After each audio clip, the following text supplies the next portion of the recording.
반갑습니다. 37번째 향기노트 시간이 왔습니다. 여기서 말하는 부자는 경제적인 부자도 되고 마음의 부자도 되고 다 해당된다고 볼 수 있겠습니다. 그리고 제가 향기에 대해서 갑자기 문득 이 밖에서 쉬고 있는데 생각이 들더라고요. 향기는 이렇게 좀 귀하고 어려운 식물에서 많이 납니까? 아니면 흔히 볼 수 있는 식물에서 향기가 많이 납니까? 흔히 볼 수 있는 데서 향기가 더 많이 나죠. 향기를 또 쉽게 맡을 수 있고. 그래서 제가 생각해 보니까 향기 나는 말들은 다 굉장히 뻔한 말 같습니다. 사랑하면서 사십시오. 이웃을 도우십시오. 다 뻔한 말 같습니다. 그래서 진리는 항상 뻔한 곳에 있지 않는가. 다만 우리가 그걸 뻔하게 치부하기 때문에 진리인지를 모르고 사는 게 아닌가. 그런 생각이 문득 들었습니다.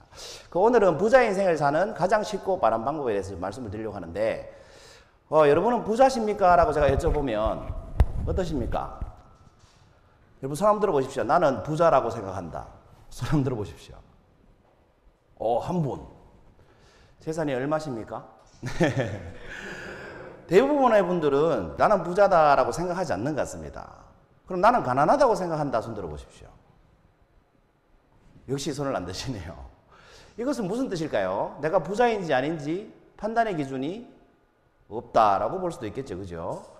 그래서 부자냐 아니냐는 결국 자기 주관적인 문제인 겁니다. 돈이 많다고 해서 부자인 것도 아니고 또 돈이 없다고 해서 가난한 것도 아니고 그래서 결국 자기 주관적인 건데 여러분은 지금까지 몇 대의 자동차를 소유해 보셨습니까?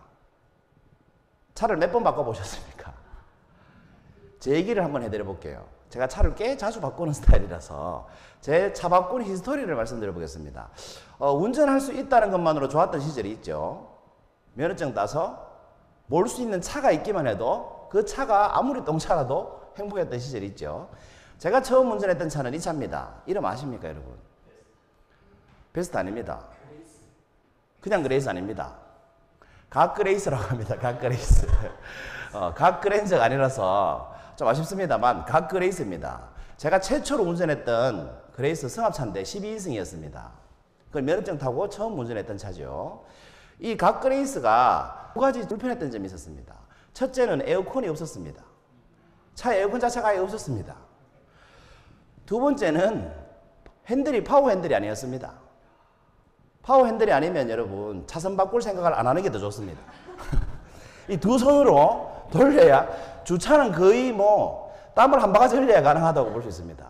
그래서 제가 이 차를 몇 년을 몰고 다녔는데 그때는 운전할 수 있다는 것만도 너무 좋아가지고 창문 열고 왜 그냥 외부 바람 나오게 해놓고 이렇게 대학생 때였는데 학교 갔다 오면 거짓말 하나도 안 하고 이 입고 있던 난방을 벗어서 짜면 한 바가지에 땀이 나올 정도로 땀을 뻘뻘 흘리면서 이 차를 운전하고 다녔던 기억이 납니다. 그래서 그 당시에는 어떤 차로 바꾸고 싶었겠습니까? 에어컨 나오고 파워 핸들 달린 차로 바꾸고 싶었겠죠. 그때 우리 어른들께서 하시던 그 식당 마당에 이런 차가 한 대 서 있었습니다. 88년식 코란도. 88년식 코란도였습니다. 한 1년 정도 처박혀 있었거든요. 그 땅 주인 건데, 그 완전 폐차 상태인 거죠. 폐차 상태. 아무도 쓰지 않는. 근데 이걸 이제 수리를 해가지고 제가 또 다시 운전을 하게 됐습니다. 근데 이 차에도 역시 에어컨이 달려있는데 안 나오고, 핸들은 파워 핸들이 아니었습니다. 그런데 이 차를 제가 파워 핸들 달고 에어컨 나오게 하고 싶어가지고 아르바이트에서 번 돈 다 때려 넣어서 파워 핸들 달고 에어컨 나오게 했습니다. 그런데 이 차는 또 다른 문제가 있었습니다. 소음이 장난이 아니었습니다. 우리 여기서 강의하다 보면 전투기 밖에서 날아다니죠. 전투기 날아다니면 우리가 대화하면 안 들리죠. 이 차 수준이 거의 그 수준이었습니다. 그래서 어느 정도였냐면 제가 대학교 교문을 들어가면 우리 과 학생들이 병철이 온다 라고 할 정도였습니다. 한 2km 전방에서부터 제 차 소리가 들릴 정도로 시끄러웠습니다.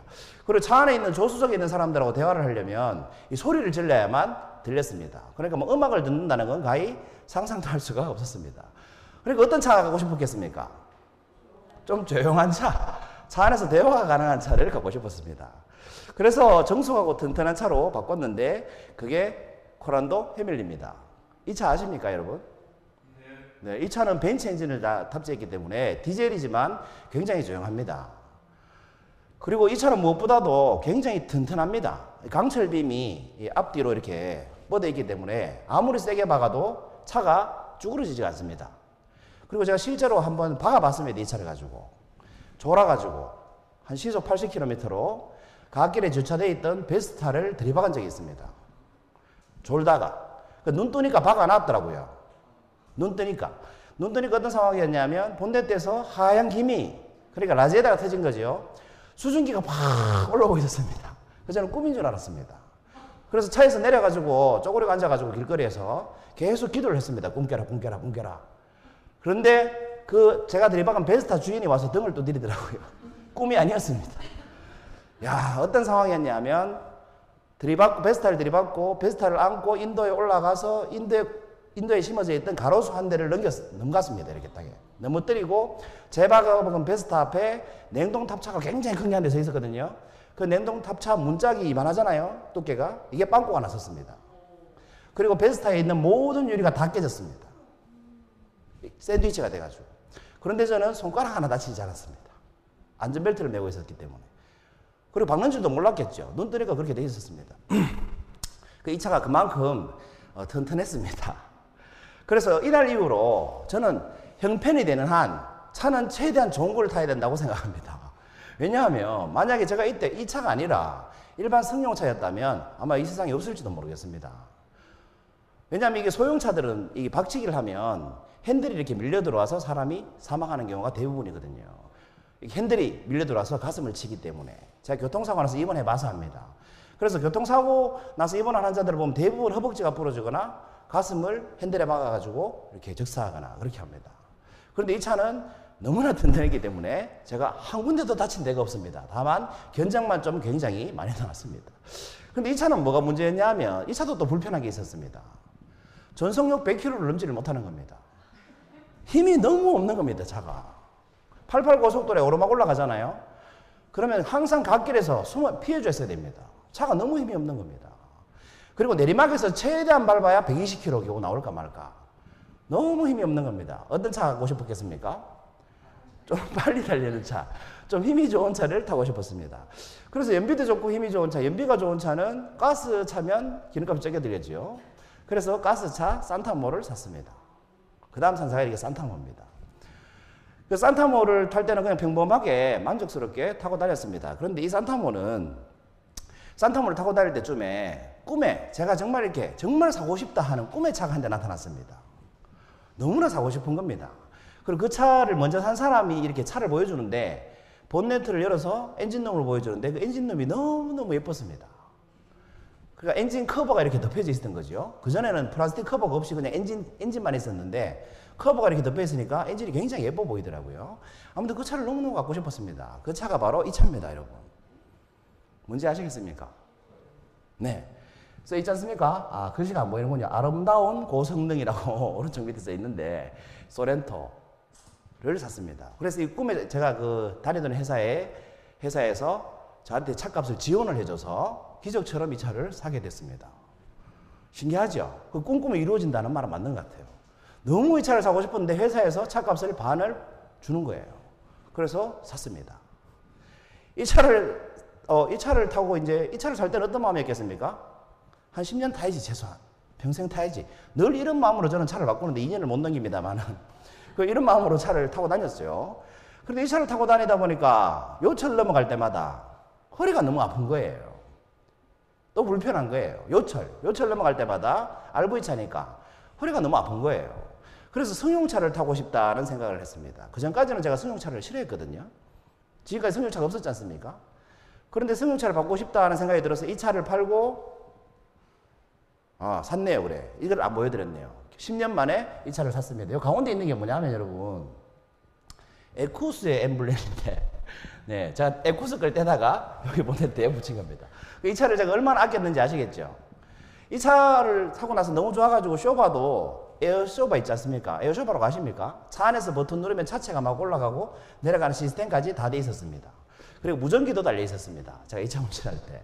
아무튼 굉장히 아끼던 차인데 10년 탈 각오로 샀습니다만 허리가 아파서 또 차를 바꾸게 됐습니다. 그래서 바꾸게 된 차가 뭐냐면 이겁니다. 그랜저 XG 3.0 3000cc였습니다. 너무 승차감이 좋은 거예요. 그런데 이 차는 뭐가 문제였을까요, 여러분? 이 차도 뭐가 문제가 좀 있었습니다. 기름값이 너무 많이 드는 거예요. 이게 3000cc인데 지금의 3800cc나 4500cc보다 기름을 더 많이 먹는 거예요. 그 휘발유를 아무리 가득 채우고 고속도로를 아무리 이렇게 잘 달려도 400km 이상을 탈 수가 없었습니다. 그 기름이 완전 줄줄 흐르는 거죠. 그래서 어떤 생각을 하게 됐을까요? 승차감도 좋고 연비도 좋고 뭐도 줘야 됩니까? 이제 힘도 좋은 차를 사야 되는 겁니다. 그때 연비도 좋고 승차감도 좋고 디자인까지 예쁜 차가 한 대 나타났습니다. 그 차가 뭐였냐 하면 소렌토 R이었습니다. 이건 RV 차인데 셰시가 승용차 셰시를 셰시 구조를 하고 있어서 다른 RV 차보다 승차감이 좋은 차였습니다. 그래서 이 소렌토 R을 샀는데 이 소렌토 R이 제 생애 최초의 새 차입니다. 저는 새 차를 이때 처음 사봤습니다. 그리고 앞으로도 새 차는 살 생각이 없습니다. 그래서 이게 생애 최초의 새 차이자 마지막 새 차인데 타보니까 새 차를 살 필요가 없겠더라고요. 지금까지 말씀드린 차는 다 타던 차 주고 중고차 사고 이렇게 바꾼 겁니다. 그래서 생애 최초로 새 차를 사게 된 거죠. 그리고 이 차는 정말 만족스러웠습니다. 매주 닦고 관리하고 제가 차를 굉장히 좀 아끼는 편이거든요. 그렇게 열심히 이제 타고 다녔는데 자랑스럽게 타고 다녔는데 어떤 모임에 이렇게 나가게 됐습니다. 그 모임에 나갔더니 그 모임에서는 최하 수준의 차가 에쿠스인 겁니다. 그 모임에 나가니까 사장님들만 모이는 어떤 모임에 제가 사회생활하면서 처음으로 나간 단체가 있는데 거기 가니까 제 차 빼고 모든 차가 에쿠스 이상인 겁니다. 근데 그 에쿠스도 별로 안 좋은 차에 속하는 거예요. 대부분 뭐 벤츠도 그냥 벤츠가 아니고 벤츠 S500 아십니까? 1억 8천짜리 그런 클래스, 아우디도 뭐 A8 이상 클래스, BMW도 745 클래스 전부 이런 차인 겁니다. 그 모임에 나가니까 갑자기 그 멋있던 제 소렌토 R이 뽀대가 안 나는 겁니다. 멋이 없게 느껴지는 겁니다. 그래서 뽀대 나는 차로 바꿔야 되겠다 하고 차를 또 바꿨습니다. 그 차가 바로 지금 제가 타고 다니는 이 차입니다. 그리고 이 차는 제가 굉장히 오래 타고 싶습니다. 정말 안 바꾸기를 원합니다. 그런데 그렇게 마음먹고 살고 있는데 그 지난주에 말입니다. 제 동창을 만났는데 그 전에 제가 지금까지 소개한 차가 몇 대입니까 여러분? 헤아려 보셨습니까?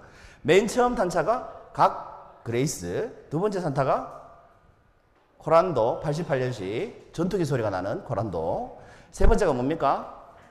코란도 해밀리, 네 번째 차가 산타모, 그 다음 탄 차가 소렌토, 그 다음 탄 차가 그랜저, 그 다음 뭡니까? 소렌토 R, 그리고 지금 제네시스를 타고 다닙니다. 그래서 이 차는 정말 오래 타야 되겠다 이렇게 생각하고 살고 있는데 지난주에 우리 대학교 과 동창회 모임을 했어요. 근데 동창 중에 한 명이 세상에 이 차를 끌고 온 겁니다. 그 차가 뭐냐 하면 이 차입니다. 벤츠 C클래스인데 너무 멋있더라고요 차가. 제가 차를 또 바꿔야 되겠습니까 여러분? 와, 저 차 타고 싶다. 한번 바꿔보고 싶다. 이런 생각이 드는 겁니다. 이 은근히 스트레스 받더라고요. 왜냐하면 이 친구가 이 차 사기 전에는 그 SM 타고 다녔거든요. 저보다 못한 차를 타고 다녔는데 갑자기 벤츠를, 제 차를 몰고 나타났으니까 이게 은근히 왜 이렇게 친구끼리 보이지 않는 그런 감정이 생기더라고요. 그래서 차를 또 바꿔야 되나 라는 생각이 드는데 불가능합니다. 왜냐하면 이 차를 살 형편이 안 됩니다. 그러니까 난 참 가난하구나 이런 생각이 들더라고요. 나는 저런 차를 살 돈이 없구나. 나는 생각보다 돈을 잘 못 벌고 있구나 이런 생각이 들었습니다. 기분이 좀 우울하죠. 좀 우울한 생각이 들었습니다. 그리고 외제차는 중고차 사고 싶은 생각이 별로 없습니다. 왜냐하면 보증기간이 지나고 나면 수리비가 엄청나게 많이 들거든요. 국산차보다. 그래서 외제차는 중고차 살 생각이 없거든요. 뭐 바꾸려면 중고차로 바꿀 수는 있겠습니다만 그럴 마음이 없어요. 이래서 우울해하고 있는데 이 명언을 읽고 조금 위로를 얻었습니다. 이 명언을 누가 말했냐면 버트란트 러셀이라는 분이 말했는데 영국의 철학자죠. 이분이 이런 말씀을 하신 겁니다. 오늘 아침에 이 글을 읽었습니다. 여러분 같이 한번 읽어볼까요? 시작.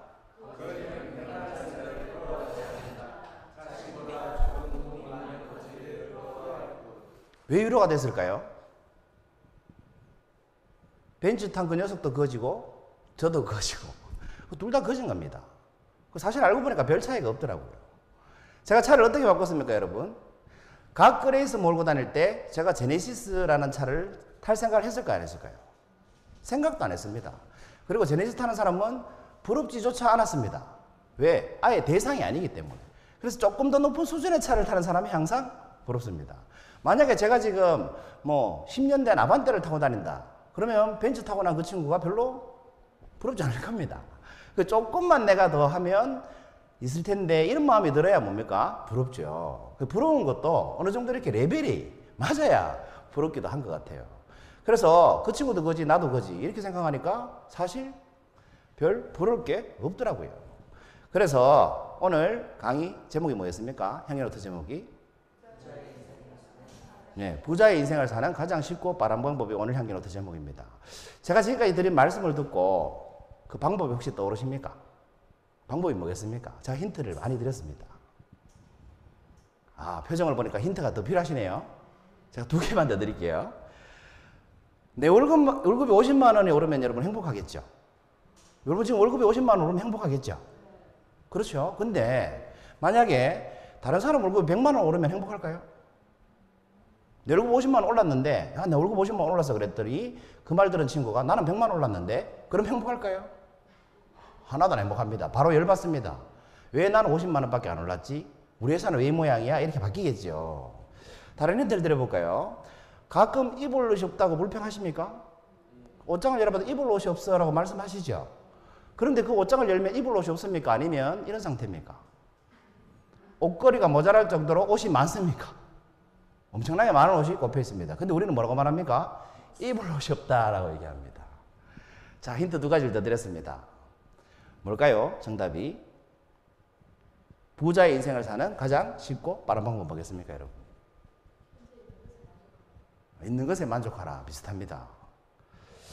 있는 것에 만족하라를 반대로 얘기하면 이렇게 되죠. 이런 환경을 보고 살면 나는 무조건 부자가 됩니다. 그렇지 않습니까? 근데 이런 환경보다 내가 낫다라는 생각은 별로 행복감을 주진 않죠. 그래서 가장 쉽고 빠른 방법이니까 가장 빠른 건 뭡니까? 지금 바로 여러분 부자가 되면 제일 빠르겠죠. 그래서 지금 당장 이란 말을 붙였습니다. 그 다음에 이미 가진 것에 대해서 만족하는 정도가 아니라 감사하면 그 사람이 가장 부자인 인생인 겁니다. 여러분 이 자리에 어떻게 앉아 계십니까? 시간이 있어서 앉아 계신 거죠. 어떻게 이 자리에 앉아 계실 수 있습니까? 건강하시기 때문에 앉아 계실 수 있죠. 입을 옷이 충분하니까 앉아 계실 수 있고 자동차 있으니까 쉽게 오실 수 있고 여기 와서 만날 사람이 있어서 행복하고 오면 반겨주는 사람이 있어서 또 행복하고 여러분 이만한 부자는 사실 잘 없죠. 돈 많고 만날 사람 없는 사람도 정말 많습니다. 그러니까 가장 쉽고 빠르게 부자가 되는 방법은 지금 이 순간 내가 이미 가지고 있는 것을 먼저 살펴보면 부자가 될 수 있습니다. 이 말을 하고 있는데 카카오스토리에 보니까 혜민 스님인가요? 혜민 스님 이런 글을 올리셨더라고요. 어떤 직장에 취직을 해도 부족한 점 20, 30%는 보인다. 아무리 좋은 사람을 만나도 부족한 점 20, 30%는 보인다. 아무리 사랑하는 사람을 만나도 그 사람의 부족한 점 20, 30%는 보인다. 그래서 세상을 사는 방법은 부족한 20, 30%를 보는 게 아니라 내가 이미 가지고 있는 70%를 보고 사는 것이다 라는 말씀을 올려놨더라고요. 그렇기 때문에 여러분 이미 가지고 계신 70% 여기 계신 분들은 70% 이상인 것 같아요. 그 70% 이상을 보고 사시면 지금 당장 부자가 아닐까 그런 생각을 해봤습니다. 37번째 향연노트입니다. 감사합니다.